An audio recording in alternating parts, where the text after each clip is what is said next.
My people, I want you to take a deep breath and look at the world for exactly what it is today. We are living in an era where the masks aren't just sleeping. They are being ripped off in broad daylight. Yesterday, something happened in Brussels that should make every single African, every member of the diaspora, and every lover of true autonomy feel a fire in their bones. Welcome back to Power and Pulse. To our subscribers, thank you for standing with us. You are the heartbeat of this movement. And if you're new, you've arrived at the exact moment the tide is turning. Yesterday, the European Union Parliament held a session. They sat in their air-conditioned halls in Europe to discuss Niger, not their own failing economies, not the energy crisis freezing their citizens, but a sovereign African nation thousands of miles away. They passed a resolution. They sat in Brussels to craft a decree about how Niger should run its own house. Their topic, the fate of Mohamed Bazoum, the man they call a former president, but who the people of Niger remember as something far more sinister. They are demanding his liberation. They are demanding that Niger bends the knee to a European mandate. But tonight, we aren't just reporting the news. We are exposing the audacity. We are asking the question the EU is too afraid to answer. Who gave you the guts to intervene in the affairs of a nation that has finally decided to breathe for itself? Stay with me, because what happened after that resolution, the response from Niamey, and the reality of the uranium trap is a masterclass in how an empire crumbles when the puppets finally cut their own strings. Let's get into the why. Why is the EU so obsessed with Mohamed Bazoum? Why are they losing sleep in Brussels over a man who has been under house arrest for over 2 years pending trial? To understand the EU's panic, you have to understand what Niger looked like under Bazoum. The Western media love to paint him as a democratically elected martyr.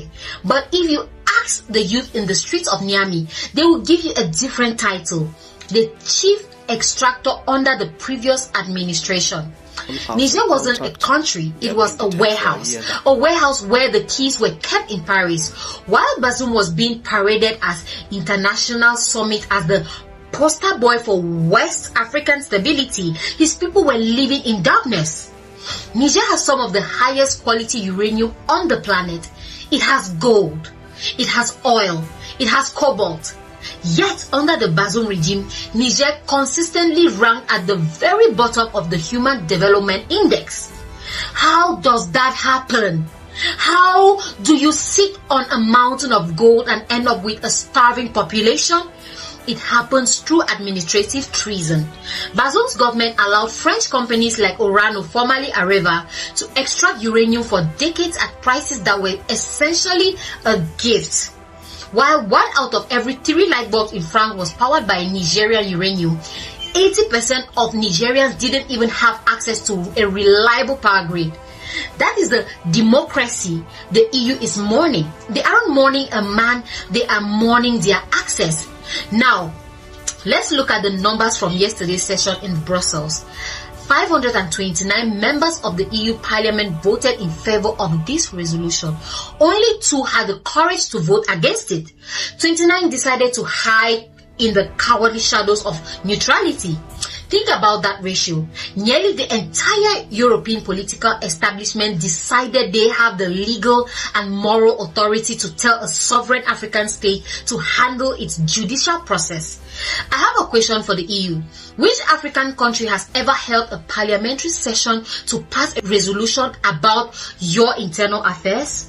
When the yellow vest protesters were being suppressed in France, did the African Union pass a resolution demanding the liberation of protesters? When the UK had 3 prime ministers in 1 year, did Niger send a charge d'affaires to London to demand a return to constitutional order? Of course not.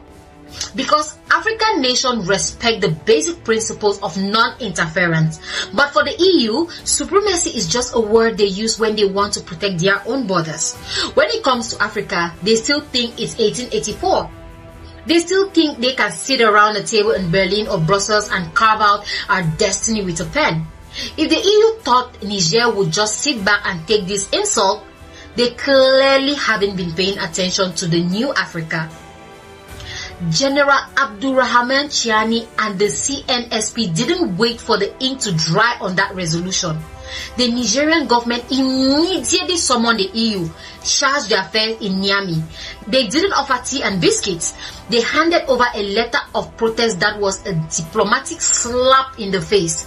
They made it clear, Niger is no longer your playground. This letter didn't just reject the resolution, it exposed it as a sinister decision. The atmosphere in Niamey is electric. The people are tired of friendly relationships that involve them being robbed at gunpoint.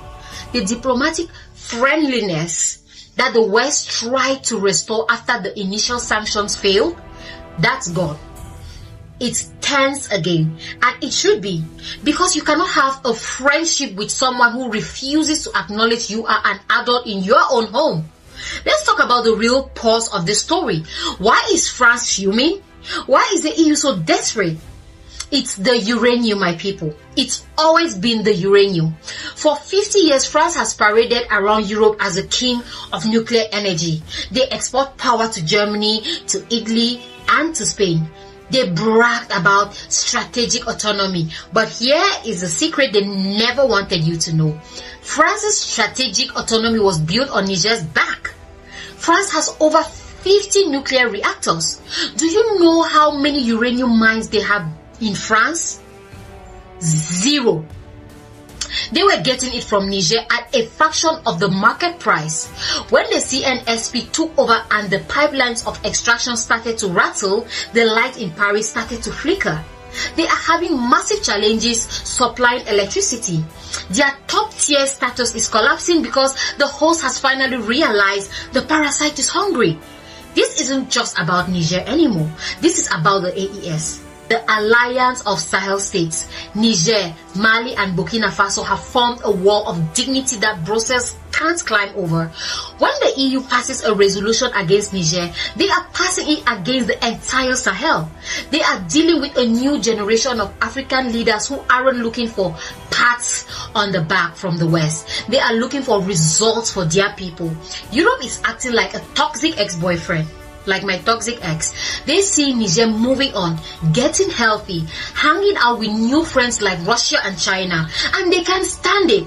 So they sit in their room in Brussels and write resolutions about how Niger should come back to them. Please liberate Bazoum, come back to the old ways. Niger isn't coming back. The locks have been changed, the puppets have retired, and the house is under new management.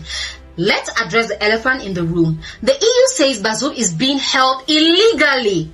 Let's look at the charges. Mohamed Bazoum is facing trial for high treason. He is being investigated for his role in undermining the national security of Niger and for his deep, dark financial ties to foreign powers that saw billions of francs disappear from national treasury.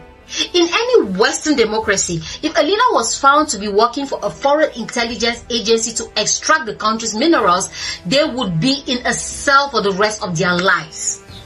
But when it happens in Africa and the leader is a friend of the West, suddenly it's a human rights violation. We see the hypocrisy. We see the double standards. Niger is following its own legal process, and the last time I checked, the EU isn't the Supreme Court of Africa.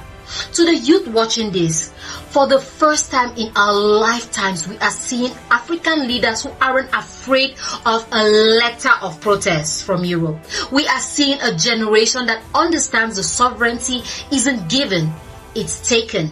The EU thinks they are obliging Niger to act. The only thing Niger is obliged to do is serve the Nigerian people, the good people of Africa, the youth who are tired of being treated like second-class citizens on their own continent, are right there with the leadership in Niamey. We see the sinister plans. We know the history of the CFA franc. We know how they use our central banks to fund their own lifestyle. And we are saying, never again. So let the EU sit in their halls. Let them pass 1,000 more resolutions. Let them vote until their fingers are tired. It won't change the fact that the uranium is staying in the ground until the price is right.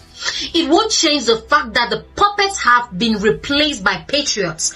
It won't change the fact that Africa is no longer asking for a seat at your table. We are building our own house. If you stand with Niger, if you believe that no European Parliament has the right to dictate terms to a sovereign African state, then I need you to make your voices heard right now. Smash that like button to show the algorithm that we support African supremacy. Share this video. Send it to every group, every friend, every person who needs to know that the hunt for our resources is over. Comment autonomy below. Let's flood the comments and show the world that Africa is awake. Subscribe to Power and Pulse. The Brussels bluff has been called.